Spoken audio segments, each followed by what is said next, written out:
Hey, I see the news on the race where it's waiting on it to start here.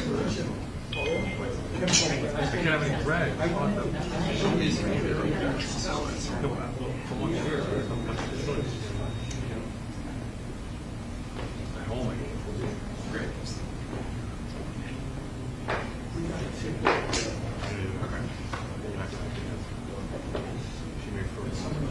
Perfect. Sounds good.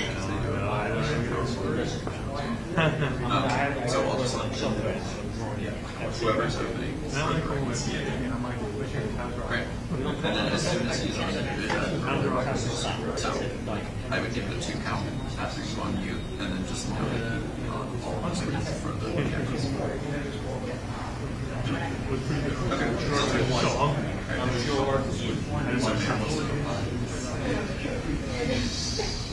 The one.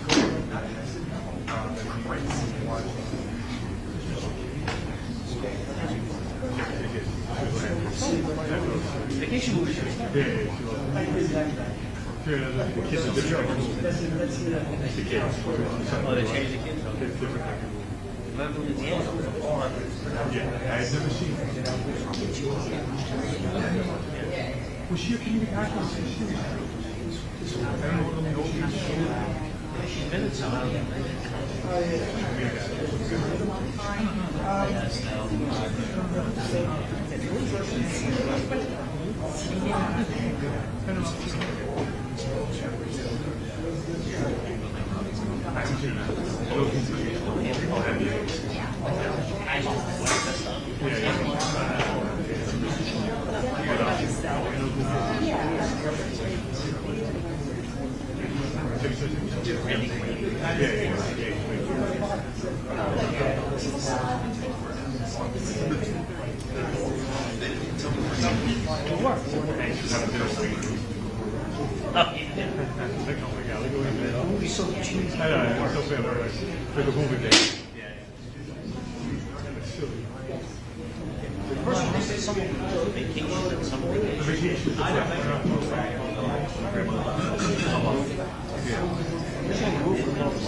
I think you have come from Coleman and it's Oakdale, West Virginia. Mine is a segregated, black and white, angle white to the far end of the separate. Punk Hill. These laborers are known as punkers. Yeah, they were segregated. The foreign.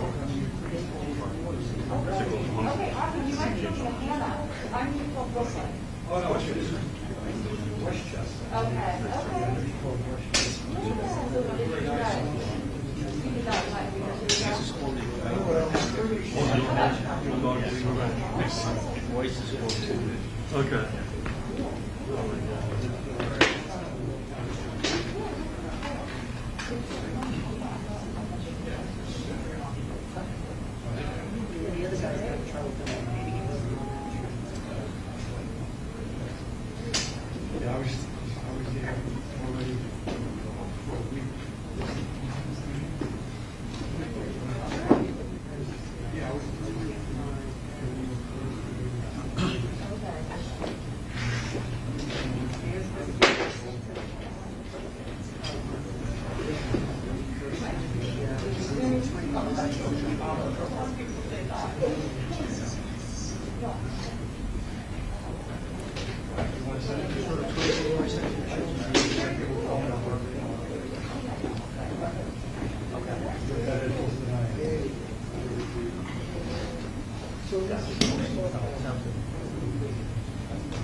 Oh, really? I know what laws are on that.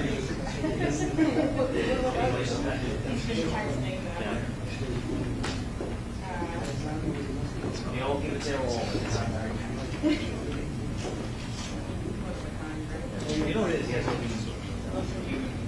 I just want to keep some of the resources more than well. I know. I'm guessing it was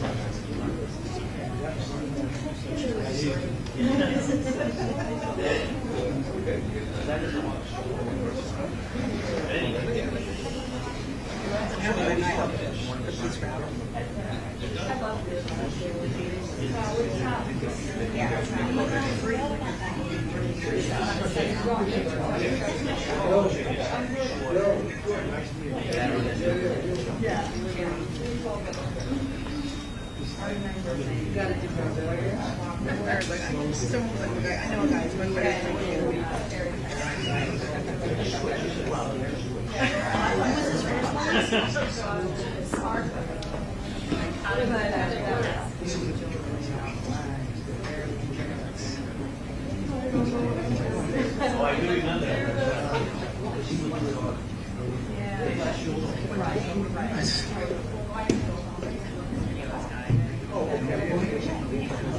Right down at the bottom of it.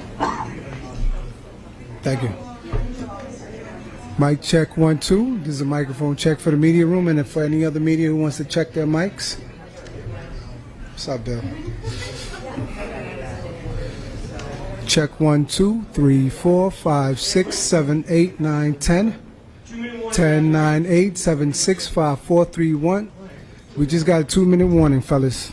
Please, silence or phones on vibrate. Thank you.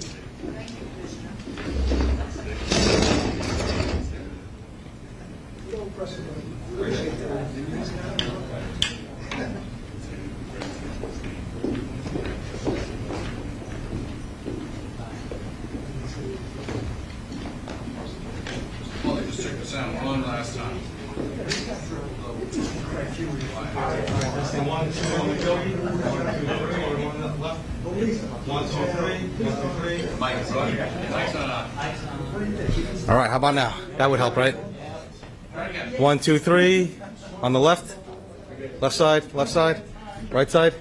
We good? Awesome.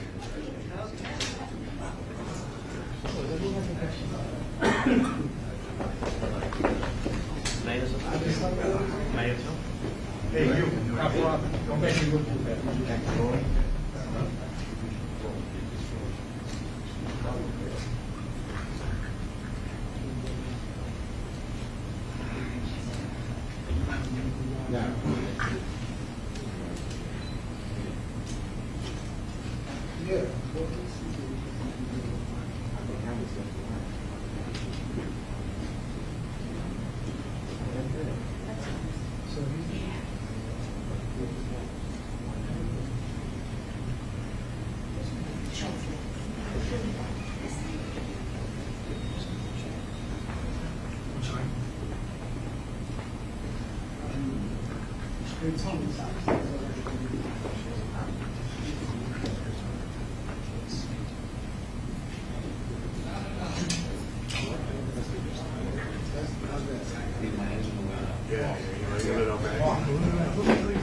So red's on. Red's on. Off is off, right?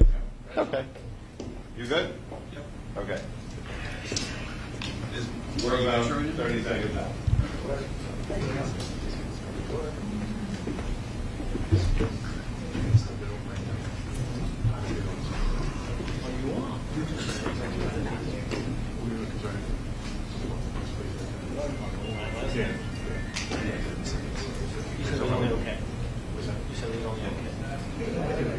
Excellent.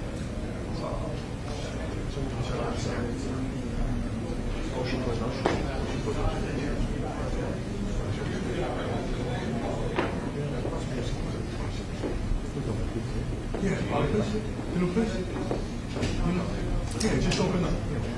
You're open. Are you in it? Please, thank you for that. It's social media. It's very proud, yeah. Yeah. His family owned a place over by Manhattan Beach. And they sold the building, and then now he opened the kid's son. He opened the Yeah, it's great. Yeah. Influence. Yeah, exactly. It's also the young kids are not promoted.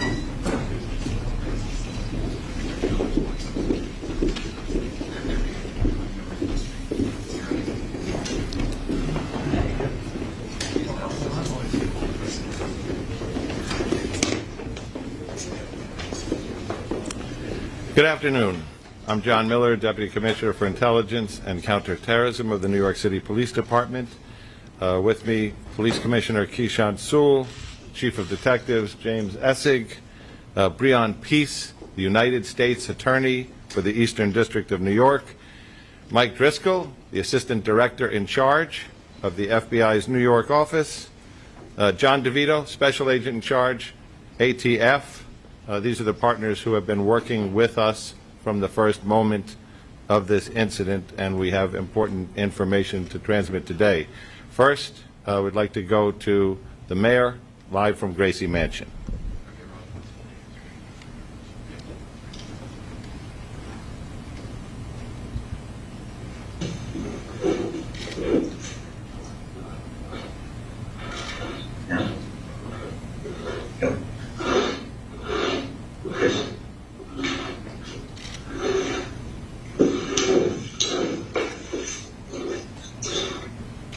My fellow New Yorkers,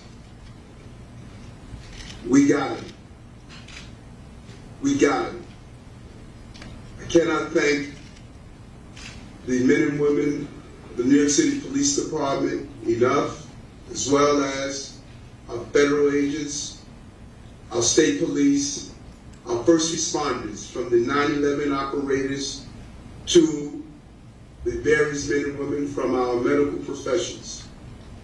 We got him and said to New Yorkers, we're going to protect the people of this city and apprehend those who believe they can bring terror to everyday New Yorkers. And I want to thank everyday New Yorkers who called in tips, who responded, who helped those passengers who were injured. 33 shots, but less than 30 hours later, we're able to say, we got him. Thank you, Commissioner, for your leadership and job well done. And now, Police Commissioner of the City of New York, Keechant Sewell. Good afternoon, everyone, and thank you for being here. I am truly fortunate to stand here among these extraordinary investigators and federal partners to make this announcement. Moments ago, Frank Robert James was stopped on the street and arrested by members of the New York City Police Department. Officers, in response to a Crime Stoppers tip, stopped Mr. James at 1:42 p.m. at the corner of St. Mark's Place and First Avenue in Manhattan. He was taken into custody without incident and has been transported to an NYPD facility. He will be charged with committing yesterday's appalling crime in Brooklyn. I want to commend all of the investigators and analysts who took part in this all-hands-on-deck investigation. Literally, hundreds of NYPD detectives worked doggedly during the last 30 hours to bring this together. They did so in tandem with a vast number of our law enforcement partners, including those from the FBI NYPD Joint Terrorism Task Force, the ATF NYPD Crime Gun Intelligence Center, and the regional task force led by the United States Marshal Service. We hope this arrest brings some solace to the victims and the people of the city of New York. We used every resource at our disposal to gather and process significant evidence that directly links Mr. James to the shooting. We were able to shrink his world quickly. There was nowhere left for him to run. I'd like to turn it over to Chief James Essick for details of the investigation.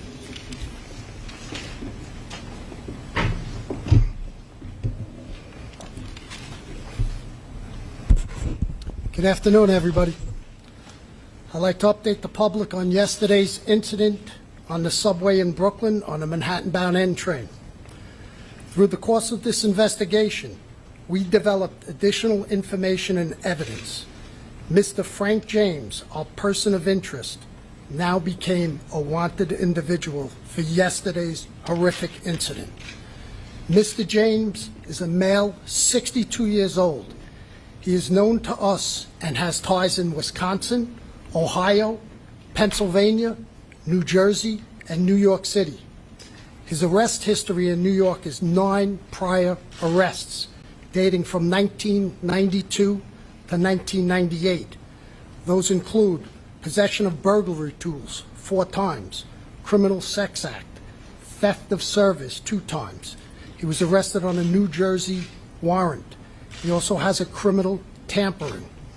He has 3 arrests in New Jersey, in 1991, 1992, and 2007. They are for trespass, larceny, and disorderly conduct. So yesterday, we recovered video of him prior to the incident entering the Kings Highway subway station.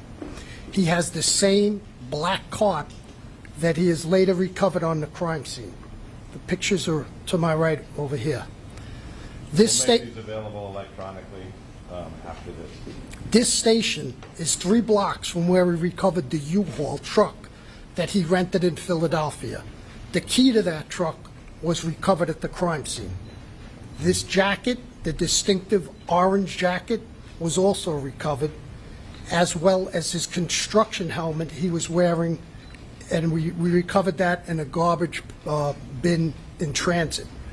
We believe, but this is still early in the investigation, that after firing his weapon 33 times at innocent New York City subway riders, Mr. James boarded an R train that had pulled into the station, went 1 stop up, and exited at 25th Street Station.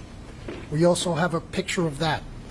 The gun used in this, a 9mm Glock, which was recovered at this crime scene, was purchased by Mr. James in 2011 in Ohio. We tracked Mr. James, and his last known whereabouts was 7th Avenue and 9th Street in Park Slope, entering the subway. Minutes ago, thankfully, NYPD patrol officers from the 9th Precinct responded to St. Mark's and 1st Avenue, where they apprehended him without incident. This case was quickly solved using technology, video canvassing, and then getting that information out to the public. So I can't speak highly enough of the partners we had, the FBI, Mike Driscoll, ATF, John DeVito, U.S. District Attorney from Easton, Breon Peace, and the coordination within the Detective Bureau, Tommy Galati from Intel, our Transit Bureau, our Patrol Services Bureau. Phenomenal job, less than 30 hours later to arrest this individual. So with that, I'd like to turn it over to Breon Peace.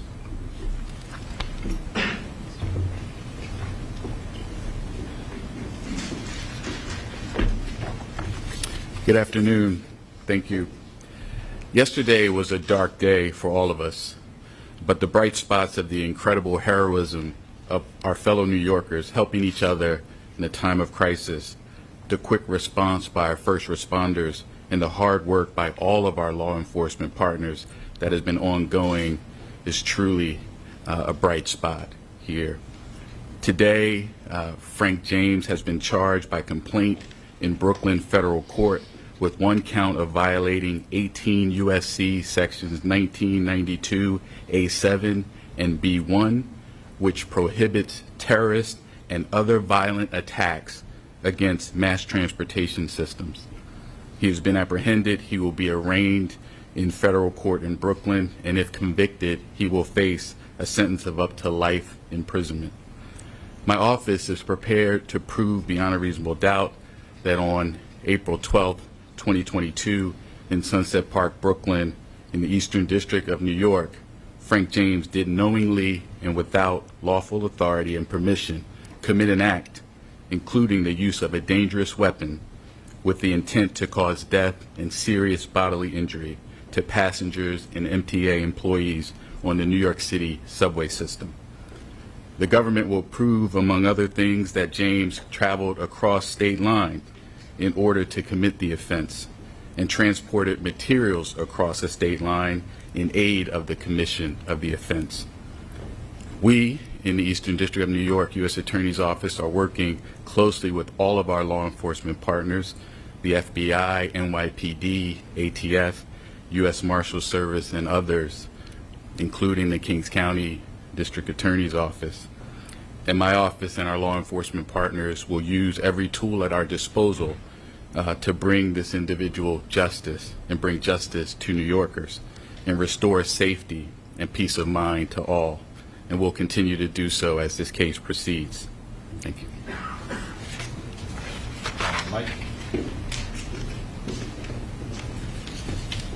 Good afternoon, and thank you all for being here today. As Mr. Peace just discussed, Mr. James is now facing a federal charge for his actions, a terrorist attack on mass transit. We have two ways that you can get in contact with us, because I want to be very clear that this is still an ongoing investigation. If you have additional information regarding Mr. James's activity, or if you have digital information, please reach out to us. Contact the FBI, 1-800-CALL-FBI, or you can provide digital media through fbi.gov/Brooklyn shooting. We need to hear from you so we can fully understand all the events that have occurred over the last 30 hours. It's crucial that we receive the assistance of the public as we piece this case together. There has been some reports that FBI holdings to date had a tie to Mr. James. I want to be very clear that to date we have found no record of an investigation of Frank R. James by an FBI office before the shooting yesterday. Reports that FBI's New Mexico field office previously investigated him are inaccurate. I want to thank our partners in this case, the NYPD, the ATF, the U.S. Marshals, and the U.S. Attorney's Office, and all the members of the FBI NYPD Joint Terrorism Task Force. We've had such a tremendous response from all of our partners in this case that have led us to this moment now. I also want to take a quick moment to highlight the work of the JTTF. I'm fortunate I get to work with them every day. It's truly an outstanding group of people, led by SAC Kerry Farley, who spearheaded this investigation. They've done an outstanding job on this, as they have every time New York has faced a threat of this nature. So thank you, and I'd like to turn it over to John DeVito from the ATF.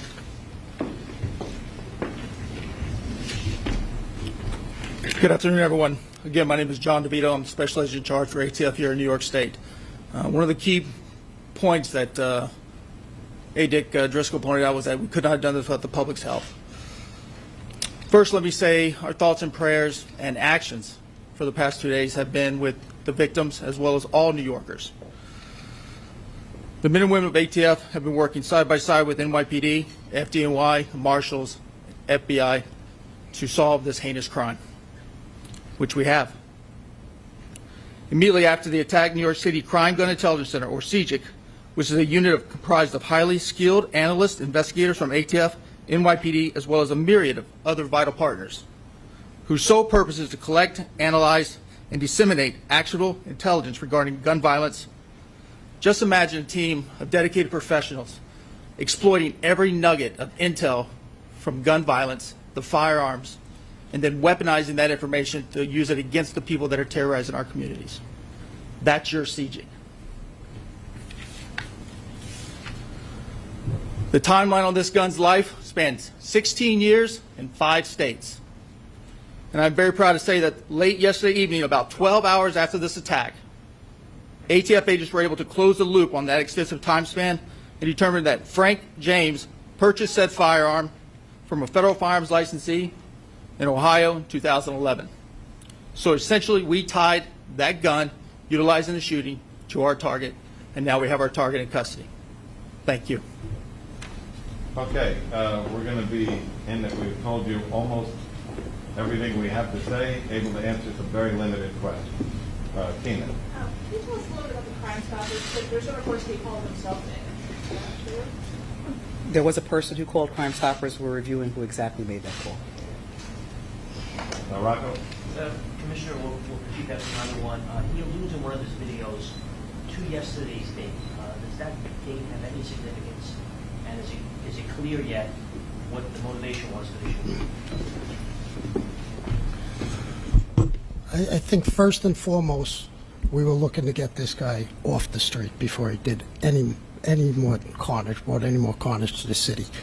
As to the investigation into the motive and to look and scour his social media, that's still part of the ongoing investigation.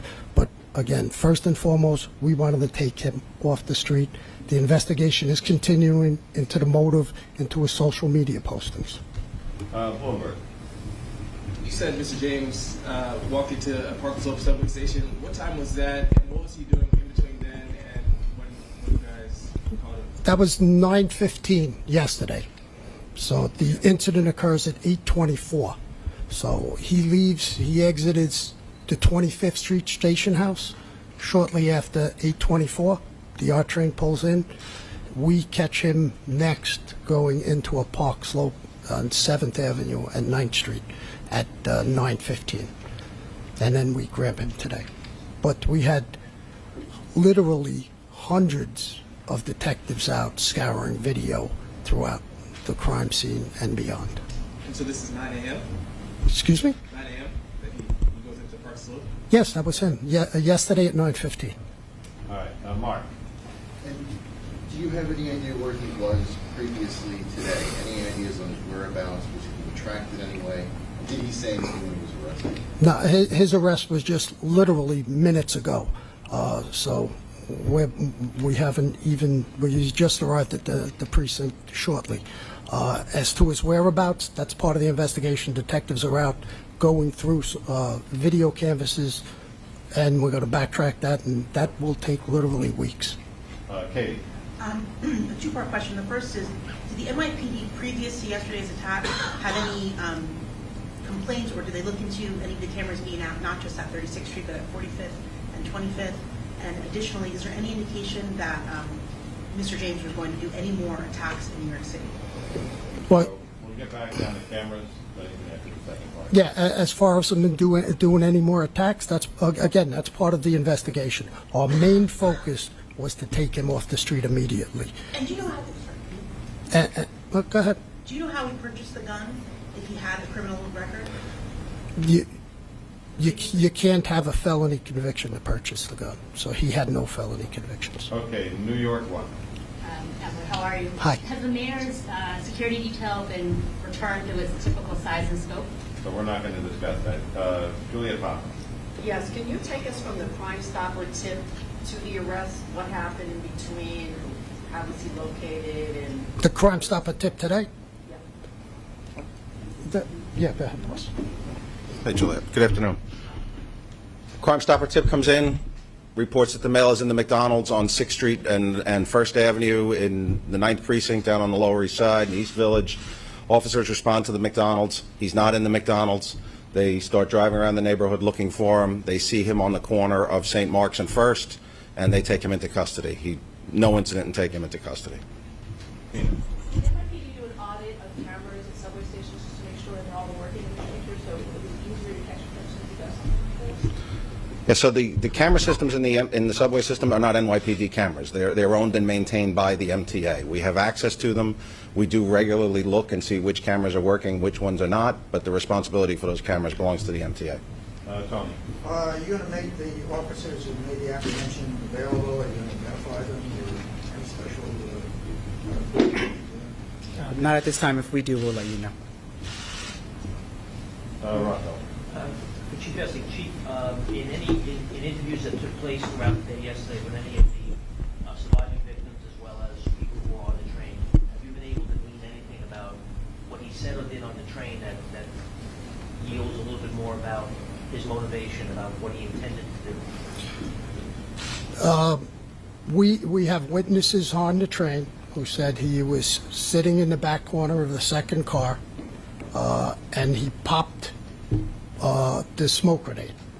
And we have one witness who says, what did you do? He goes, oops, and then he pops the two, brandishes the firearm, and fires 33 times. That we are in the process, and we are asking for anybody's help who was on that subway train or on that platform to reach out to the Crime Stoppers at 1-800-877-TIPS with any information. We're still looking for witnesses and anybody who has information who was on the scene. Okay, New York Times. Hi, can you tell us anything more about the block that this guy used? We heard initially that it had jammed. I know from what experts say that blocks aren't supposed to do that. It's kind of one of the selling points of block. Can you tell us a little bit more about if that's the case or? Well, our crime scene is still processing that scene. It goes to the lab, and they'll give us a report. It's still very early in the investigation for that. All right, Tony? One for All right. Mr. Okay, go ahead. U.S. Attorney. The statute that he's being held under, that requires no nexus to any foreign terrorism. This is, in its own, it's a discrete charge. That's correct. The statute is titled Terrorism and Other Violent Attacks in Mass Transportation. So there's a federal interest, of course, in protecting mass transportation hubs and infrastructure, and so that's the jurisdiction. But we're not going to comment further, or we're still investigating the motive and things like that, so can't comment further. All right, last question to Juliet. Yes, we can talk about his contact with social services, or if he had any here in New York. That's going to be part of the investigation as well, so we were not able to speak to that at this moment. So after he got arrested in the 90s, and then did he like disappear? Was he not in New York City anymore? That's part of our investigation as well, Julie. Thank you. One more question, these 12. You're the last question. Thank you. I'm wondering if there's, do we have any motive in terms of Sunset Park? Why Sunset Park, or was it random? No idea. So just to close, we also want to acknowledge our partners, sometimes jousting partners in the media, for putting all these pictures out, for spreading this story from the time we did the press conference yesterday. That was a critical effect on raising the kind of public awareness that, as the Commissioner said, was able to give him very few choices in terms of where to go. So we appreciate your efforts as well. Thank you very much. Thank you. You're welcome.